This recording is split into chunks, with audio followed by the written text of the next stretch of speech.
So what I do is, I guess I don't need the mic to start. Good evening, everybody. If everyone could please take a seat, get started. As a reminder to turn your phones either on vibrate or off, out of respect. Thank you all for coming. It's a very special evening, privileged to hear Rabbi Schonfeld speak, and the topic, I'm sure, will be very exciting as well. I don't think he needs such any kind of introduction, so I just want to mention really something quick about Yiboneh and why we felt that having Rabbi Schonfeld speak here was very important for us. Our mission statement is to create unity in the community through two ways, through chesed and education. Chesed, what we do is we try to encourage people to do more chesed, and we have special programs set up for that, and you can look on our website to find out more about that. In terms of education, we do programs like this. We bring in special speakers as well as some regular speakers, and I don't want to burden you.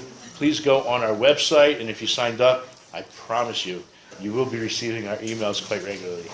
Without any further ado, I'd like to introduce Rabbi Fabian Schonfeld.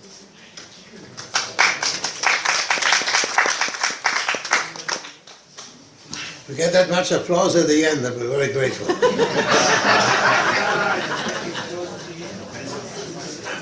First of all, I want to thank my friend Aaron Poston, whom I got to know very well a couple of years ago, when he was a great help to me and to my wife in making it possible for me to stay in this country physically and even spiritually. I met a friend of mine in the Ya'el, where my children live, and whose Rabbi Emeritus, Rabbi Burglas, is here with us today. And I asked him, well, what are you doing? He was a retired rabbi, someplace in Wisconsin. He said, I'm good for nothing. I said, well, what do you mean you're good for nothing? I was a rabbi in Wisconsin, and it was a nice congregation. And I was a good rabbi. I gave shiurim, I helped people solve their problems, which sometimes I created, he said. And all in all, I did my chiyuv, my chov, and I got a salary. Now I do the same thing, but for nothing, he said. So I'm good for nothing these days. Some of you from Cuban's Hills, it's wonderful to see you. And I retired, so to speak, I think it's 3 years ago. And my son, Rabbi Joel, has taken over the reins. 4 years. But I still get involved, as you know. The topic for tonight is, what's the definition of modern Orthodoxy? I know it's a very controversial topic, and it is very, very difficult to come to a conclusion. And I thought that maybe, just maybe, in view of the various events in this country, and my wife and I are here to recharge our battery, so to speak. Vivaker b'heicholo, to visit Hashem in his courtyards, that in itself is a great suchos. I have to say, and I said it to a lot of people, the American Jewish community, such as it is, has been very helpful to Israel, identifies very closely, and without it, Israel would have a much more difficult time. But what strikes me each time we come here is that American Jews have to understand that difficult as times may be, their obligation is to help, not to criticize. Now you who live here will perhaps not be aware of this. In America, you ask the average Jewish family if it's Orthodox or not. So what's doing, tell me? It's fine. You have a son that's 19, 20, right? Where does he go to school? Is it Harvard? Is it Yale? University of Penn? Yeshiva University? What yeshiva is he going to? That is if you're a parent of a young man of that age, sometimes including the daughters. Here in Israel, those who come here to be for some time, notice that the discussion among parents of young people that age is, where is he going in? In Chil Aviv, Chil Hayam, or in Miluim? Where is he stationed? The discussion is not necessarily limited to what yeshiva is he going to. And if he's not Dati, what school is he going to? It's almost natural for Israeli parents to be concerned with their children who are serving the people of Israel physically and morally. And therefore we in America don't really have the moral right to pontificate and to get involved to the extent that we do, unless it is to help the state of Israel. The normal reaction of American parents is, all right, start at school next year, go to law school, medical school. Here the problem is, you're going into the army, into the Air Force, Navy, whatever it may be. In other words, the concentration of emotional investment in our children here is directly concerned with the safety of Eretz Yisrael. And in America, it doesn't even occur to me, or to anybody. The normal discussion, in other words, about children is, what school is he going to go to? What law school? Has he got a job in an accounting firm? Does he manage a factory? They don't have to worry about what unit is he going to go to. What part of Tzahal is he going to serve? That's not on the agenda of American Jews. And therefore we have a special responsibility as Jews residing in America to be as helpful as we can for the safety and security of Medinat Yisrael. And those who come here, whether it's to visit for a week or 6 months or so, have to realize that the focus of parents in America is school, college, business, profession, vocation. The focus here is, where is he going to serve? Does he come home every Shabbos? How often does he come home? And our mind as parents in Israel is concentrated upon those young people. And that entitles you who live here and whose children serve Israel, have a right to say to us at any time, don't get involved unless it's helpful. Unfortunately, we do have in America Israelis who made Yeridah or come to visit or teach in schools who are not helpful in this. For some strange reason, maybe not so strange, Israelis in America, by and large, do a lot of harm to the state of Israel without wanting to, without realizing it.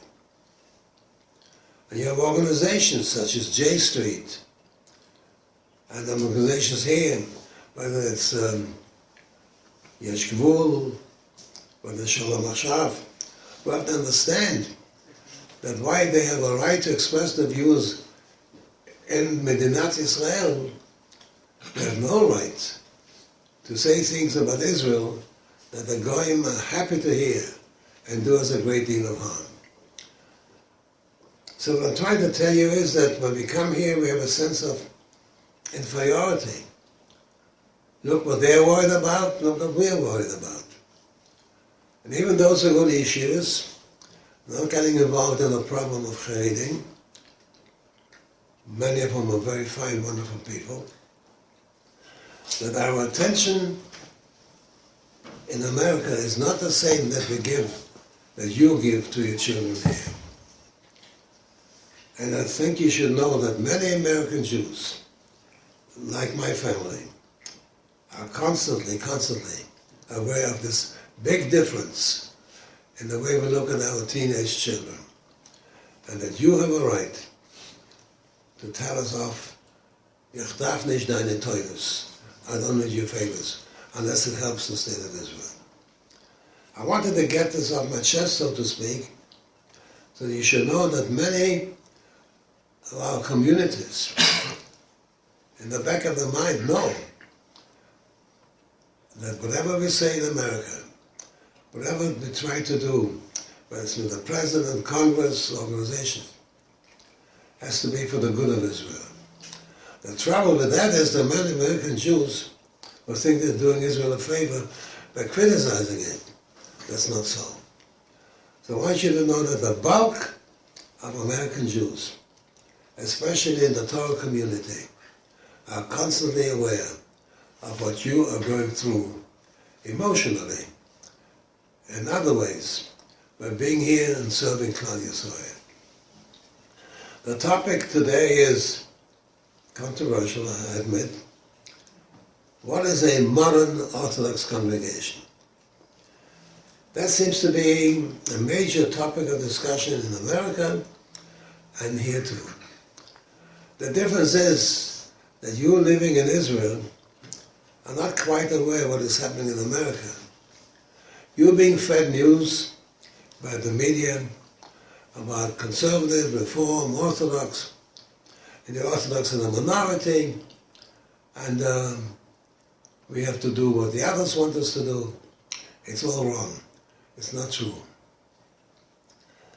Before I go on, I want you to know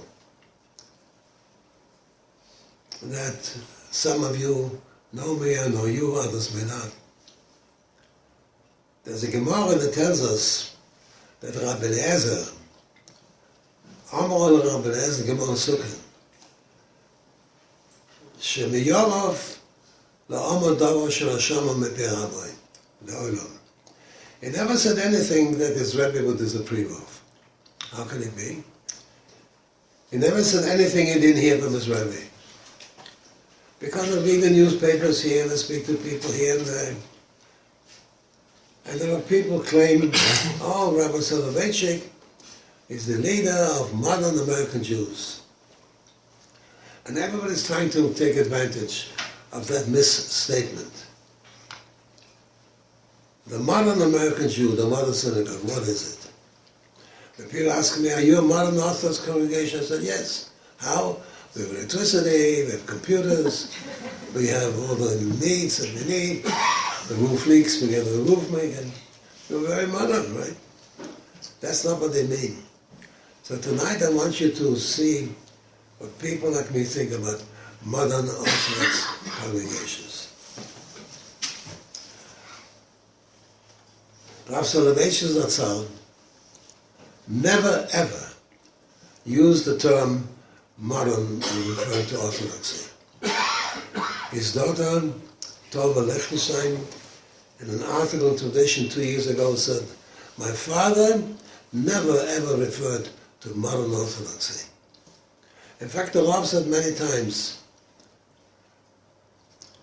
that I dislike intensely hyphenated Judaism.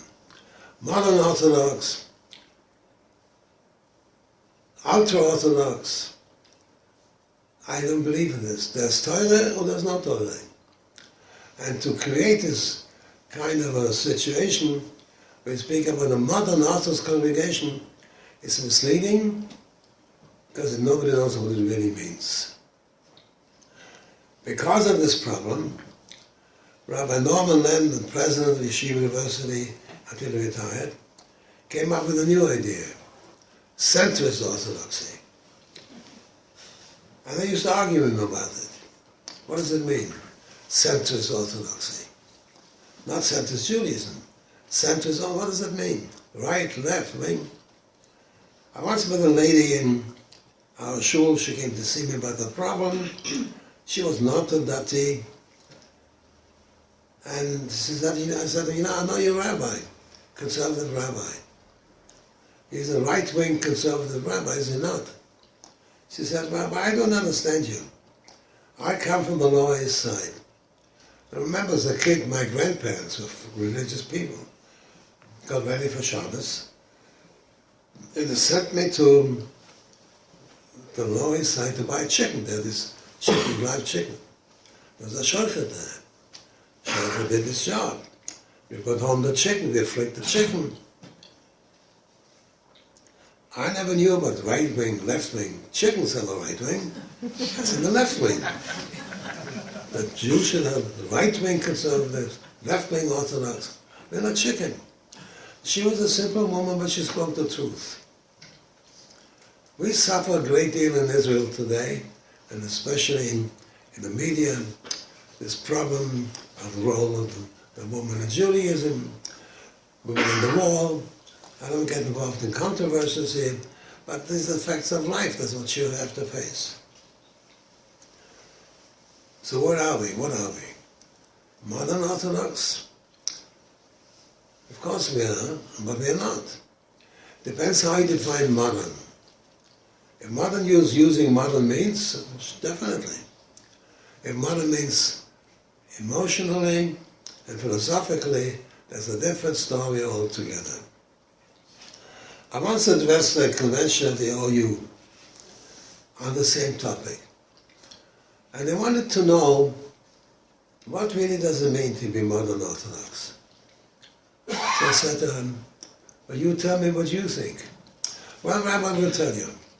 There's certain halachos, certain dinim, the Orthodox Jews, that we don't observe because we're not that religious.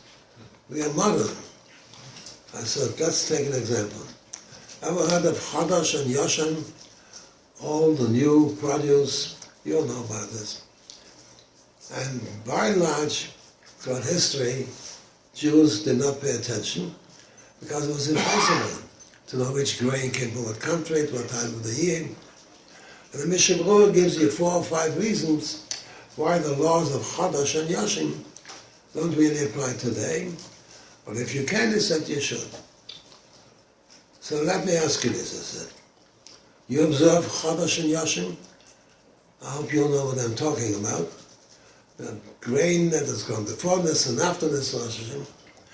No, we don't. Why not? Well, we are modern Orthodox. We don't have to. Point number 2. Ya'el Shul. To milk that was milked by Jews under Jewish supervision. Do you observe Ya'el Shul? No, we don't. Why not? We're modern Orthodox. To use the term modern as an excuse for ignoring certain halachas for which there may be good reason. There's a large group of opinion among Gedolim that Ya'el Yisroel, it's halacha, absolutely. But if you know there's no non-kosher animal in the courtyard, in the farm, then you don't have to worry about this. So we are modern Orthodox. We don't have to worry about it. Shmur matzah. I said to this lady, do you have shmur matzah in the house? She said, we keep one big bar for my son who goes to yeshiva and he wants it. What about you? Well, my rabbi told us, all you need is for the Seder, a kazayis of matzah. The rest could be regular matzah. So why don't you have shmur matzah? We are modern Orthodox. None of the term modern is used to explain away the ease with which we dismiss certain halachas within the halachic framework. And that is the problem. That we look upon ourselves as modern by saying, I'm only modern, I'm not really ultra-Orthodox. And that's where the problem begins. It's interesting that Shamshon Hirsch, in all of his writings, never ever used the term Orthodox. He called the Jewish community, he called Gesetzestreue Judentum. Jewry that is loyal to the Torah. The term Orthodox simply did not exist in his writings. So Soloveitchik never used the term modern, and Hirsch never used the term Orthodox. Either you are part of Torah or you're not part of Torah. Within the Torah framework, obviously, there are occasions where you can use what we call heterim. Good reasons why not. Take, for example, ice cream. I don't know how many of you like ice cream, but let's take ice cream. Is ice cream kosher or not? So most ice cream today have a hechsher, meaning there's no gelatin in it, and Gedolei Yisroel ice cream, it comes from milk that was milked by Jews. Both the Moshe Feinstein Zatzal and the Rosa Zatzal said yes, but you don't have to. It depends. If gelatin is used in the making of ice cream, but you can make ice cream without gelatin, then the usefulness of gelatin is reduced, and therefore it could be bottle b'shishi. There are halachic reasons, good reasons, why you don't have to have Gedolei Yisroel ice cream. But that's not the reason they give you. The reason they say, well, we are modern Orthodox. In other words, modern Orthodox has come to mean, I do the minimal, I don't have to do that, I don't have to do this. I'm modern Orthodox. And that is a very big shame. Now, what has changed? Interesting statement by Shemi Shmuel, Soloveitchik Rebbe, who looked upon the text in the Chumash after the Egel Hazov, the big treachery of the Jewish people. And Hashem was angry with us. He's going to destroy Am Yisrael. And Moshe came to the rescue. Yoma Hashem and Moshe said to Moshe, okay, now listen to you. Now ladies and gentlemen, listen carefully to this. Hew out for yourself 2 tablets of stone, Koroshonim, like the first ones that you broke. I'll give you a second set. I will write Alaluchos, the new tablets, as Hadvarim, the words, Asher Hoya Laluchos Hashonim, Asher Shebatam. I'll repeat the text on the new tablets. It says, the Sachar Shalabah, look at the words. But Hashem says to Moshe, get new tablets. What kind? Like the first ones. And what will I write? The same words. How can it be? If the first ones are gone, how can you write on them? So Shalom saying like this. The first tablets are the material on which Hashem wrote his words. They broke. Can't replace them. They're new tablets. But the text and the message remains the same. I will write as not Kadvorim, as Hadvorim. The same words. What does it mean? He means, says the Rebbe. Times change, things change, science changes, technology changes. That changes. It's like the luchos. But the message on those luchos remains the same. In other words, if a generation has a grandfather, great-grandfather, a Chassidish Yid, a Litvish Rosh Yeshiva, and he had a kapata, he had a shneimel, or he had another black hat, that's gone. That does not mean that the Torah is gone. The words remain the same. The Shabbos is the same, hopefully. The Kashrus is the same. So Hashem said to Moshe, new luchos like the first. That's gone, they're gone. No more kapatos, no more shneimel, whatever it may be. But what will I write on those? The same words. It's not what you wear that's important.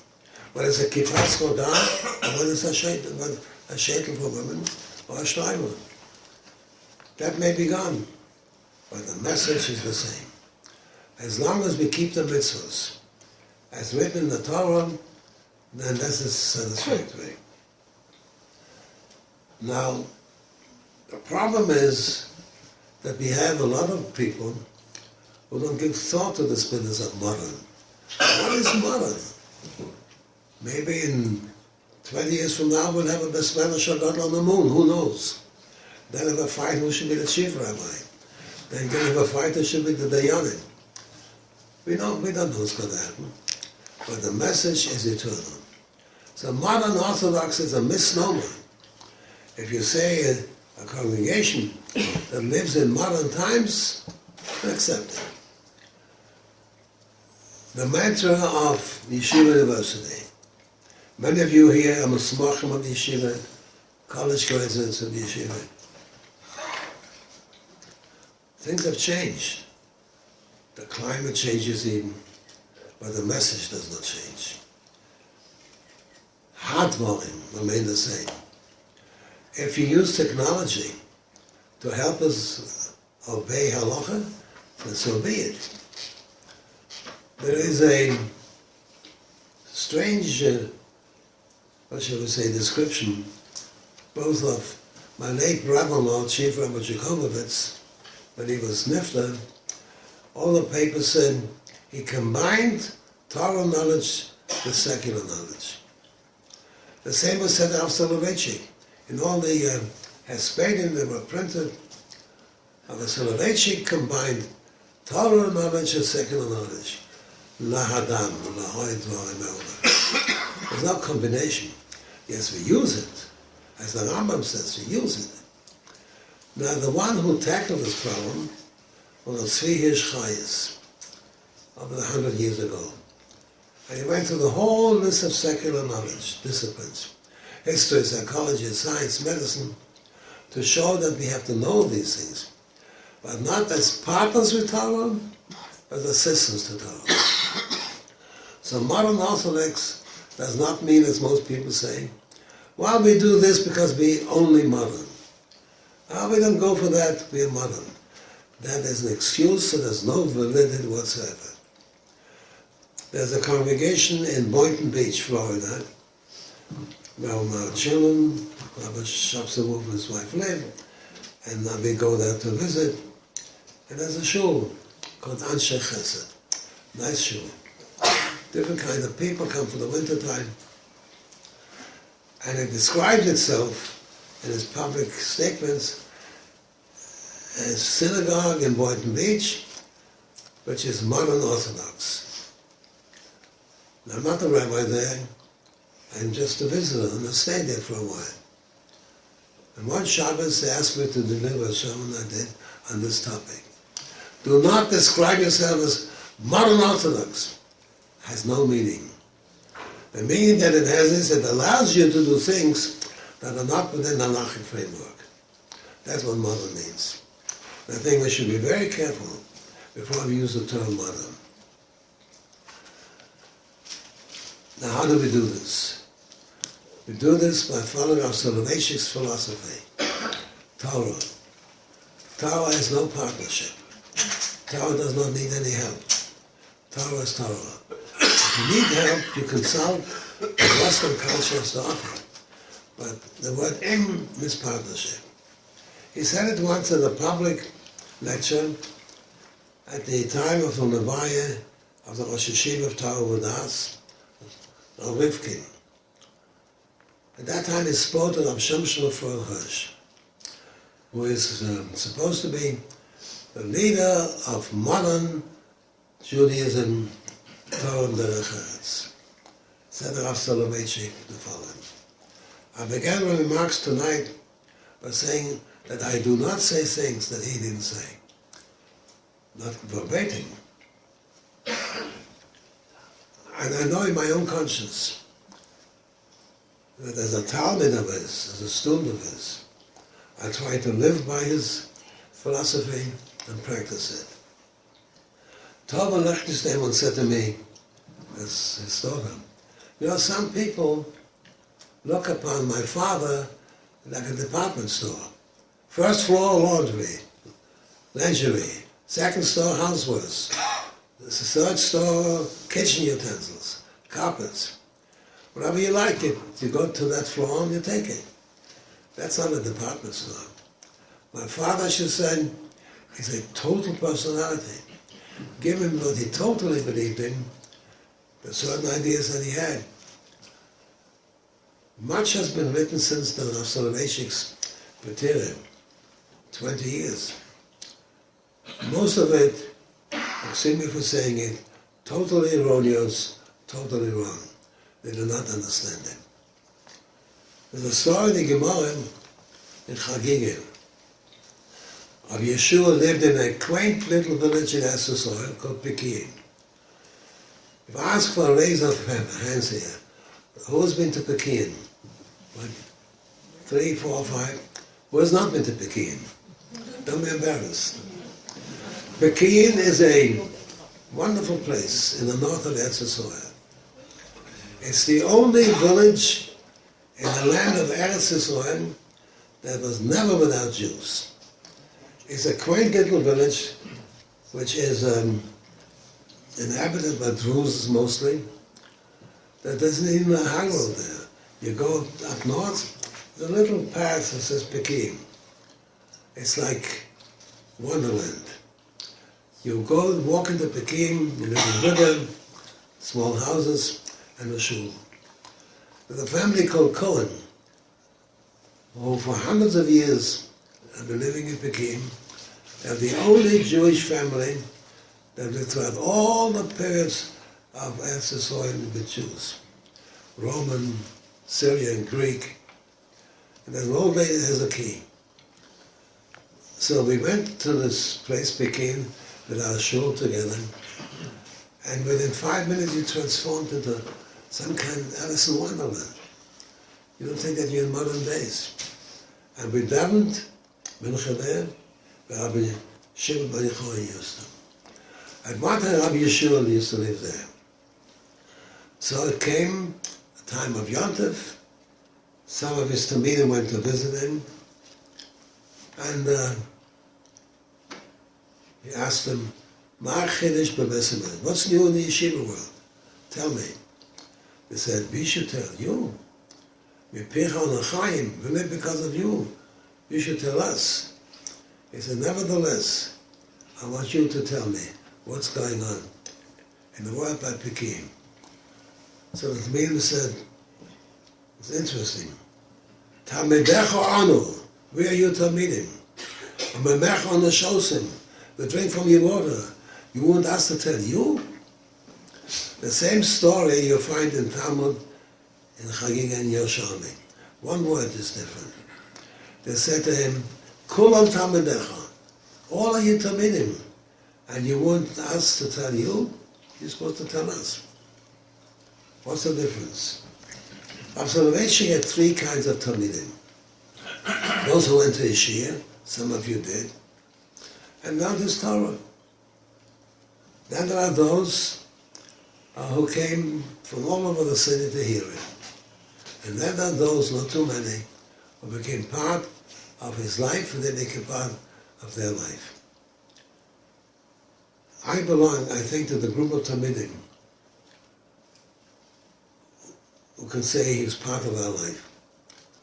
So this, I'm telling you the story because either Kulam Talmidecha, they're all on your Talmidim, everybody goes to listen to you. That doesn't make you a Talmud. And therefore I'm saying to you, whatever I say here tonight, it's not verbatim what he said, but it's what he taught us. And he taught us the following. If you have a philosophy that you believe in, Torah, fight for it. If the philosophy that's against it, fight against it. But never ad personam. Never attack the person. Attack his thinking. Don't say to somebody, you are a hypocrite. Say what you say, it sounds like hypocrisy. Don't attack a person ad personam. I do not want to spend this evening here anytime to attack the conservative, reform. That's not my function today. But to point out that to use the term modern is not the right way of doing it. You are all saying tonight, you're not modern Jews. You're Jews living in a modern age. You're Jews living in a time of technology that is unimaginable.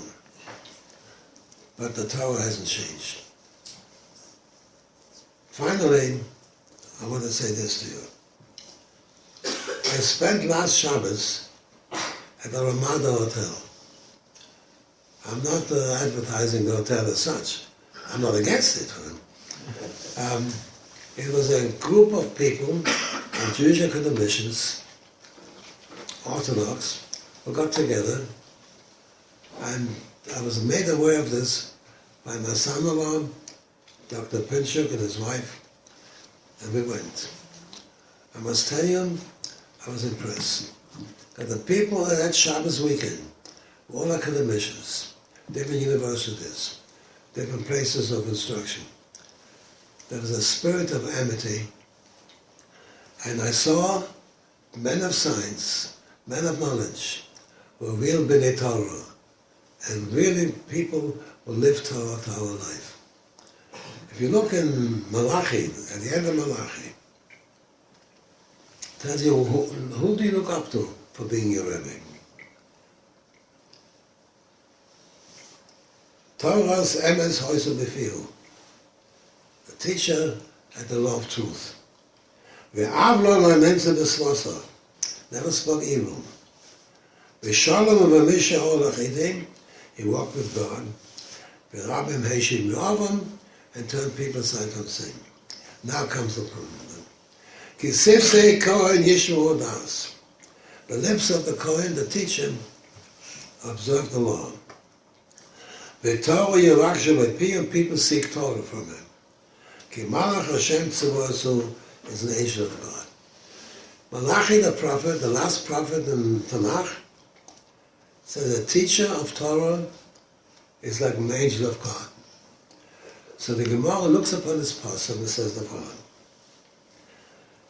Imarav dome limalach Hashem Tzavos. If the Rebbe really is like an angel, Torah Yevakshim appeal, seek Torah. V'imlav if it's not, don't seek Torah. Don't say avoid him. A teacher today, whether it's a professor at the university or a rabbi in a yeshiva, who lives a Torah life and teaches Torah to its student, is like an angel of God. You can call him professor, you call him docent, call him rabbi, rosh yeshiva, makes no difference. The trouble is that we have people who call themselves professor of Jewish history and don't even observe Shabbos. At Harvard there was a great Jewish scholar called Wolfson. He was the teacher of Yitzhak Twersky, the Rav's son-in-law. He openly bragged that he does not eat matzah on Pesach, does not fast on Yom Kippur. He was considered a great Jewish scholar. That is not worth anything. The novice says, Sifsikon Yishmul Das. Whether you call himself professor of Jewish studies or Rosh Yeshiva, if Torah's emes befiu, if he speaks the Torah of truth, then it's like Malach Hashem Tzvaos. The problem is, we have too many people in universities, in America and here, and I hate to say to you, Israeli professors, by and large, who come to America to teach, are doing us a great deal of harm. My granddaughter, Yoneh Adar, got a PhD from MIT, not a bad school, and one of the tests given to her was Erev Yom Kippur, by an Israeli professor. And she said, how can I take a test Erev Yom Kippur? Well, what's Erev Yom Kippur? It's not Yom Kippur. You better come. Obviously, she went over his head, and things will change. But here you have an Israeli professor, comes to Harvard, comes to MIT, and makes it difficult for Jewish students to identify as Jews. The Torah emes befiu, whether you call him professor of Talmud or Rosh Yeshiva, if he teaches the Torah of truth, the Malach Hashem Tzvaos. So what we all end up to is, modern is not a term that you should use for yourselves. It means nothing. For modern, you come open Orthodoxy, what that means, I don't know. Interesting, in the Shema, the Torah warns us in the second paragraph. Vishamu lechem, be careful, vayitel vavchem, v'sartem, and you will deviate, v'avaratem, and serve other gods. Why deviate and serve other gods? It begins by deviation. A little bit here, a little bit there. Why, this is not important. I am modern, I can do what I want. You start deviating, it's a slippery slope. You end up worshipping other gods. So I wanted you to hear my thoughts. And whenever I have opportunity, challenge people. Tell me, what is modern Orthodoxy? If somebody lives in 1880, he's modern by 1880. Modernity has nothing to do with it. You can be dressed in 20th century garments, I don't know what they are anymore.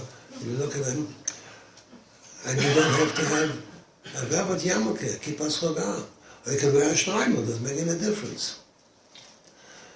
If what you do and what you observe is Torah, true Torah, then you are Orthodox, not modern Orthodox. And the last thing I want to tell you is this.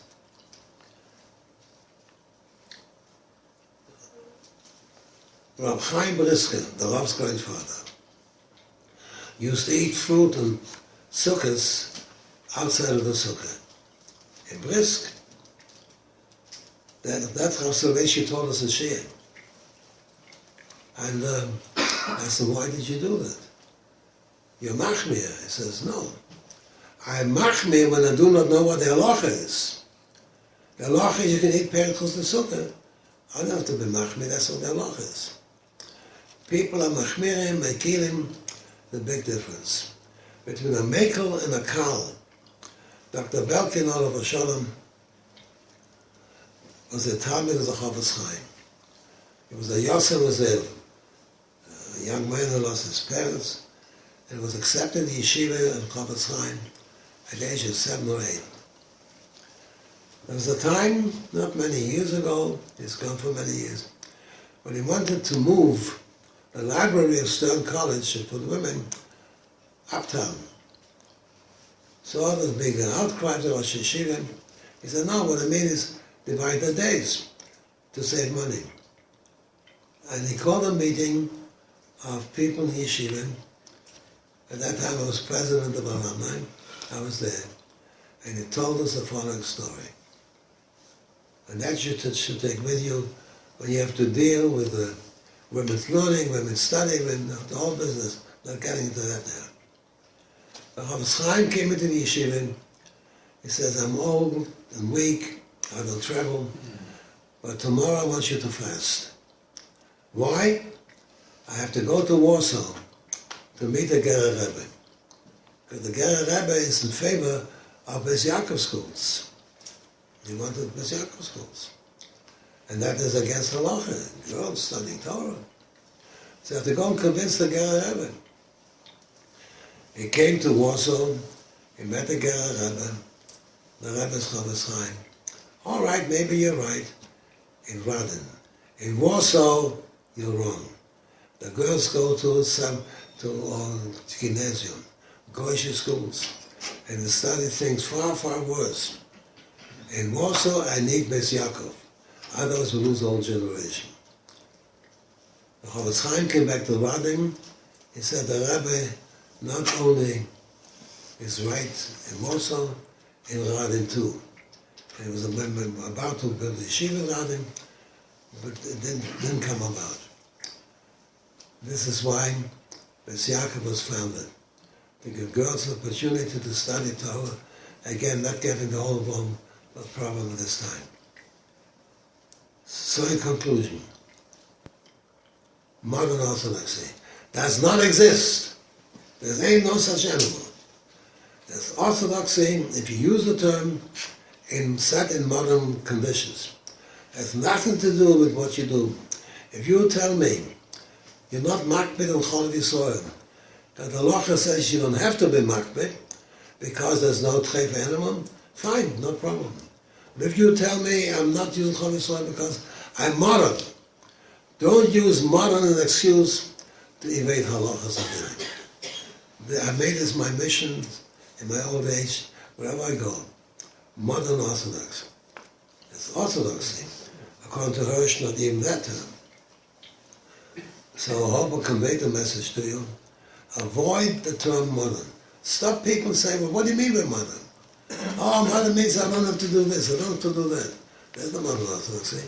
That's the road, I wouldn't call it perdition, it's the road to getting into trouble. At this point I'll stop if you have any questions to ask me. If I have an answer, I'll give it to you. If not, I'll make one up.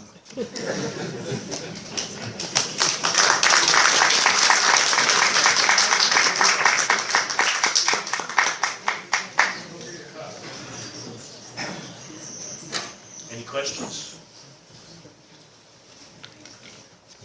Over there. Yes? Go ahead. You're the only one that has. If there is somebody who always would call himself modern Orthodox because of the kinds of limitations that he doesn't accept for himself, all the examples you gave and many, many more that you know better than I do, and then he's really confronted by someone and says, so what are you, if I'm not going to use the term modern Orthodox, what would you rather him say? Or would he say nothing? Or would he say, No. I'm not Orthodox altogether? Or I'm a sinner? No. Why don't you do what Hirsch did? I'm a Torah true Jew. I abide by halacha, I abide by dinim. But Judaism is not to be defined by what I observe, what I don't observe. I observe the mitzvahs. I believe I could talk about this for hours now. In Torah and Shemayim, I'll tell you something that Soloveitchik wrote. It was published in a book 4 years ago, his Yiddish drushes. It was asked, can Orthodox Jews sit at the same table with conservative and reform to discuss Jewish law? He said, no. You discuss the safety of the Jewish people. He says, can you imagine that the Chachamim will sit at the same table, the Tanoim, with the Tzedukim? Of course not. Or that the Geonim will sit at the same table with the Karaites? Of course not. And he said, it may shock you to hear it, it's written. Conservative Judaism is much further removed from Torah than the Karaites were from Torah. Mainly because of this problem of Torah min Hashemayim. Somebody wrote an article to this Jerusalem Post about this. So the Rav said, listen, even if it was some miracle, the conservative movement would say, we believe in Torah min Hashemayim. The question is, do they believe in Kedushas Halacha? And he told us, how does he prepare for a Shia? I prepare a Shia, I open the Gemara. That was a great dramatic actor. As I'm learning, the right door opens up. In walks my father. And he listens to my Shia. A few minutes later, the left door opens up. My Zayda Rab Chaim walks in. Then my elders are there, all the way to Moshe Rabbeinu. They come to listen to Mashiach to be sure I'm saying the right thing. Do they believe in a tradition of Kedushas HaHalacha? HaMasavah. Today's Jerusalem Post, the media article by a lady, well, a fine article, but she says the same thing. So, you don't believe in Torah and Shemayim. So you do this, but we have to sit together with Jews. Obviously, when it comes to safety of Am Yisrael, as Mordechai said to Mordechai, Leach Kenosos Kol Yehudim, get all Jews together. We sat together to this day. But people are not aware of thinking when it comes to the safety and security of the Jewish people. This is why organizations such as J Street and Yesh Gvul and Shalom Achshav are getting us into trouble. And the interesting thing is this. The President's Conference of Jewish Organizations has all of them together. The most vehement debates we had when I was there representing the RCA, fighting with Shalom Achshav. You can imagine the details. A few weeks later, I had to be hospitalized at Mount Sinai Hospital, some thyroid condition. Shalom Achshav sent me flowers, wished me for Shalema. Hadassah sent me letters of before Shalema, because they knew I never, ever insulted them personally, and they knew where I stand, and they knew, and I knew where they stand. The point is, if they ask, what are you? Give the answer to this woman with a chicken. I don't know, right wing, left wing, they're Jews. And if we observe Torah mitzvahs in principle, that's what we are. I mean, would you ask an Italian, are you modern Italian, medieval Italian, what are you? I'm an Italian. No. That's what you should say. Because you understand, modern means reshus, to deviate. Would you have believed that the time would come when the conservative movement officially would, this last week in the Jewish week, permit the rabbis to perform intermarriages? The old-time conservative rabbis are aghast at this. There's another rabbi who wanted to, can give his name if you want to, who wanted to make a kiddush in shul when same-gender marriages. You know, burying marriage. Jack, let's give a kiddush in shul. And I called him up. Aren't you embarrassed for this? Finally he agreed, no, but I can make a cake and say mazel tov. Can you imagine this would have happened? It starts by being modern, and it goes down the line. Satan v'avadatim. You don't have to have a title. I mean, you're an Israeli. What Israeli are you? Mapam? I'm an Israeli. I'm a Jew. And I observe as I came in the Yewry. Dr. Belkin, Olav Hashalom, made a wonderful, shall we call, innovation. You remember the story of Jonah, the boat, ship, and they asked him, who are you? Where do you come from? What do you do? What was the answer that he gave? Anyone remember? Ivri Anochi. It was like him and the Yewry. Who did the same thing in a different level? Mordechai. Mordechai lo yichev lo yishtachave. A Jew does not bow down. So Dr. Becker said, Yonah Novi gave a religious answer. Well, I'm an observant Jew. Mordechai came along and said, the first definition of a Jew is lo yichev lo yishtachave. And upon this what you build. So don't be worried. Simply saying, well, you claim you're modern, what don't you do that makes you modern, right? Don't give me the excuse you're modern, therefore you don't have to have Cholav Yisroel. I can give 50 reasons why you don't have to. Or ice cream, or whatever else it may be. But do not use modern as an excuse. I don't have to do this, I'm modern. And that's the major point I'm going to make here tonight. Rabbi? Yes? Rabbi Schonfeld, I must say I really enjoyed the definition of the whole issue about orthodoxy as opposed to modern orthodoxy.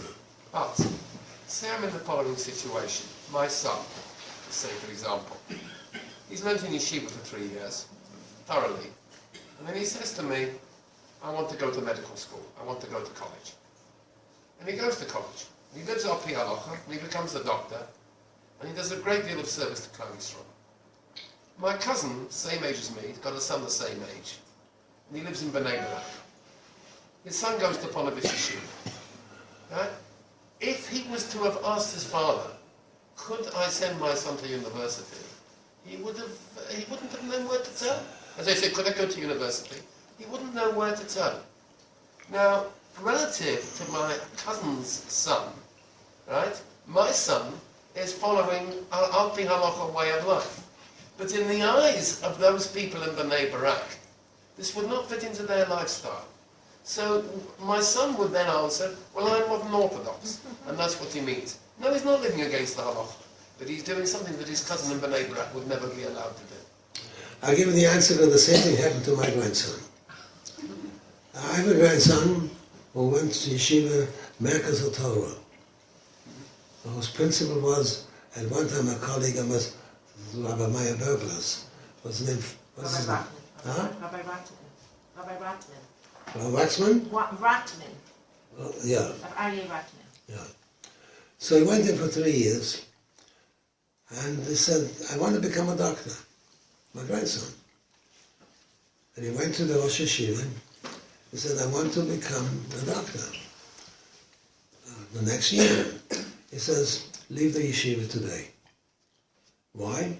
Why? You got such thing. Medical school, your cop is not living in Torah. He was so upset that he went to Yerushalayim and saw the Gerah Rebbe, we are Gerah Chassidim at home. A Pinchas Menachem, different kind of a Rebbe. He said, what does he want from you? We complain that we need Orthodox doctors. Former doctoring. Where are we going to come from? Where are they going to come from? You go to medical school. But go to medical school in America, they're better schools than here. All right.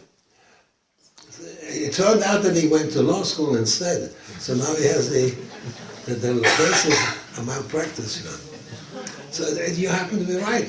But that's the attitude you have to accept. This is what it is. You know, the old Gerah Rebbe had a good question. And the Haggadah is saying, my son Rabbi Kiva, B'nai Brak, and all of a sudden this little kid comes in, Rabbi, here's my Kriya Shema. Time to say the Shema. Right? So the Gerah Rebbe says, chutzpah. He comes to this Rabbi, time to say Shema, he says, in B'nai Brak everything is possible, he said.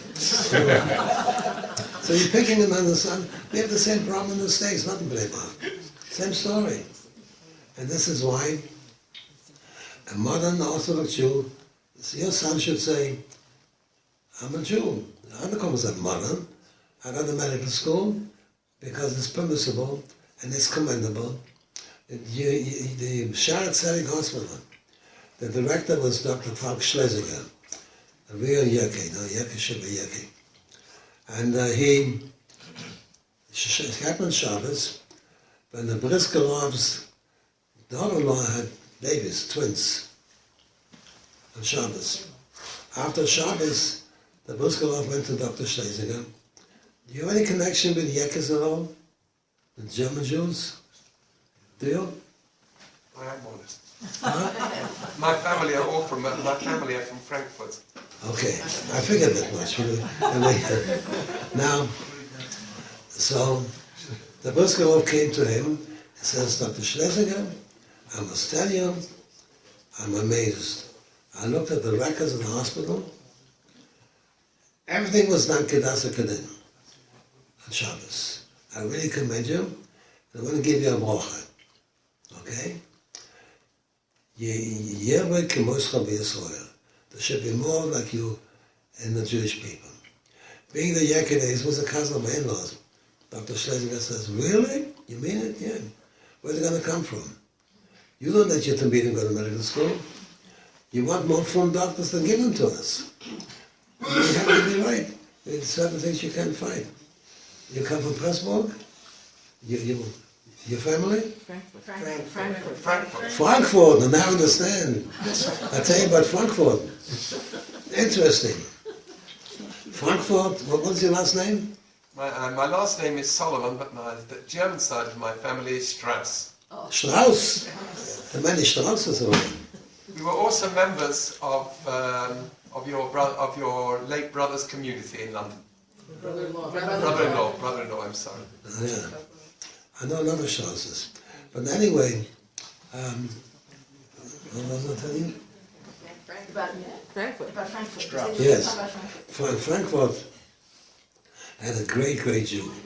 He was Jacob Rosenheim. He was the president of the World Aguda. They don't come more Yekis than he did. Now in 1924-25 was a big conference of the World Aguda in those years. The Chofetz Chaim, the Gerah Rebbe, the real Gedolei Yisroel. And they all decided, per echad, to accept Jacob Rosenheim as the leader and gave him the title Moreno. Now the Chofetz Chaim didn't get those titles easily. And if you look at the certificate that he got, published 3 years ago by the Aguda here, because of what he is, what he did, we give him the title Moreno, and listen carefully, because it's Ish HaTorah, Gadol b'Torah or Gadol b'Madar. You have to know what it means. Great in Torah and great in Madar, science, but whatever may be. They accepted him. Because Jacob Rosenheim, this is who he was.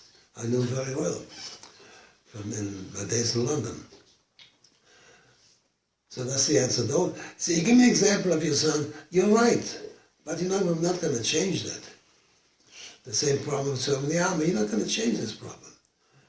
So, if your son decided to go to medical school, Kadosh Baruch Hu should send him to be the shaliach for healing a lot of people that need help. Amen. Okay. Yes. I Can you go stand to- up a minute? Stand up, please. Sorry. I go to kosher restaurants, but I know people that would not call themselves modern Orthodox. They only go to Madrin restaurants. To what? Madrin. Mahadrin.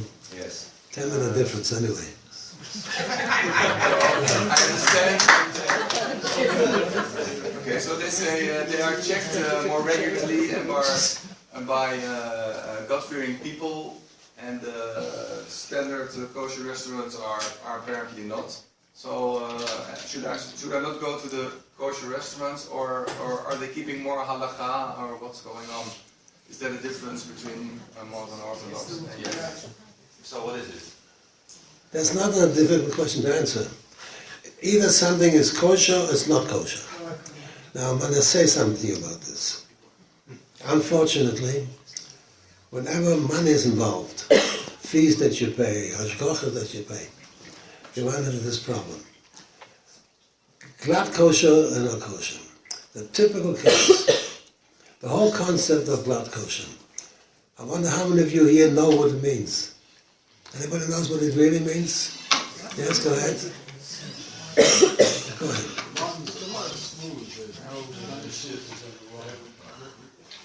Glatt kosher means the Gemara says basar shloher b'chacham.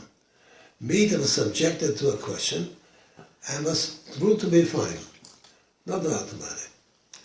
That was hardly ever observed by the bulk of the people, nor were they expected to them. The Chidush Yarim, the first Rebbe, ate glatt only for himself, not the rest of the family. He took it upon himself. The problem is with the hashgachas. Those of you who come from Cuba and sales know, we had a big meat market called glatt, the meat market, Sam Brach. Okay. Sam Brach had the big store, had the hashgacha of our shul. We had a lot of kashrus and shul. We never charged him a penny. He wanted to pay, and he said no. I said, as a rabbi, a kehillah, we have to give service to the people. You have to have a chevra kadisha, unfortunately. You have to have a chevra Talmud Torah. You have to have a chevra mishnayos, a chevra v'tas mishpacha, and you need kosher meat. Why should we make money on this? And Sam Brach insisted. We never took any money from him, gave him any money for the hashgacha. The place grew large and I couldn't handle it, so the Queen's Mother Rabbanim, which just started, took over. So the glatt kosher, not kosher, this gentleman who asked a question before. What's his name? You raised the question of the restaurants. Yes. So, what is your name? David. David? An Israeli? Yeah, recently. What were you before? Where did you before? Amsterdam. Amsterdam? Yes. In Holland. Did you know Rabbi Just? No. That was I came after. I came afterwards. So, let's put it this way. To run an establishment as kosher is expensive. It's expensive. Different people have to be employed. So there's nothing wrong in charging for that service. But unfortunately what happens is the power of, what should I say, of money is so great that you create levels of hashgacha. If the chief rabbinate hears what I'm saying to you now, and I said it to them, I'll probably be arrested tomorrow. But the fact is that either it is or it's not. And this is the whole problem. See, but you shouldn't say, I don't eat glatt because I'm only Orthodox. That's what I object to. You see, I eat glatt because of the halacha. You can eat it, or you cannot. Don't use, that's my major point tonight, use modern as an excuse to bypass certain rules and regulations. In principle, I agree with you, and I מסכים בכל דבר. Okay? Having solved all the problems, you ever heard One of... more, there's one more question. No, go ahead. Rabbi Schonfeld, I was a rabbi of a modern Orthodox school in the United States. The reason that I say that it was modern Orthodox is because we did celebrate Yom HaTzmaut. Yes, We considered Eretz Yisrael as very, very important. We said the Tefillah L'Shem HaMedina, and we also considered education like at YU important. Part of the yeshiva world does not give legitimacy, I would say, to Yiboneh Israel, and does not offer the Tefillah L'Shem HaMedina in any of their davening. And I wonder whether they say to their students, it's not necessary to go to college, not necessary to have a secular education. I agree with you, but I should tell you. You know, there's a story told of George Bernard Shaw. George Bernard Shaw, at the opening of Andrews in the Lion, and Jackson in the Lion, there was a big performance. At the end of the performance, people clapped and gave more kind of compliment. All of a sudden, a big cabbage kept flying on the stage. He picks up this cabbage and he says, I agree with you, but how will you get so many, you know? You're asking the question which I'm asking. I have family in the so-called Haredi world. And I'll tell you, you're wasting your time. I do not understand that I didn't come here to castigate the Haredim. Some are very fine people. I'm serious about it. As a human being to each other, look, in America we have Hatzalah, we have all kinds of organizations, Misaskim, started by them, and Chesed, Bikacholim. On that issue, there's nothing you can do to make them change their mind. In the summertime, we have a bungalow in Woodridge, and most of the minyan is the Haredi people. And the Gabbai makes Mishberach every Shabbos. Not the Mishberach in Haredi. 50 people. So I got my name and said, Medinas Yisrael. And he says, Dina Bas Yisrael. And at the end of davening comes to me, Rabbi Schonfeld, who is this woman, Dina Bas Yisrael? I said, no, oh, what did you do to me? You know? You're not going to change it. You're not. Yesterday at Shabbos at this Ramada Hotel gathering, which I spoke before. There's a beautiful chazan in this Broker things, right? Broker was his name. And the choir was yeshivish people. And they had a beautiful rendition of L'Shem HaMedina and the whole of the sound. So I went over to this yeshiva boy. What yeshiva do you study? He gave me a Haredi yeshiva. And how come you're here? He said, I told my Rosh Yeshiva that they shot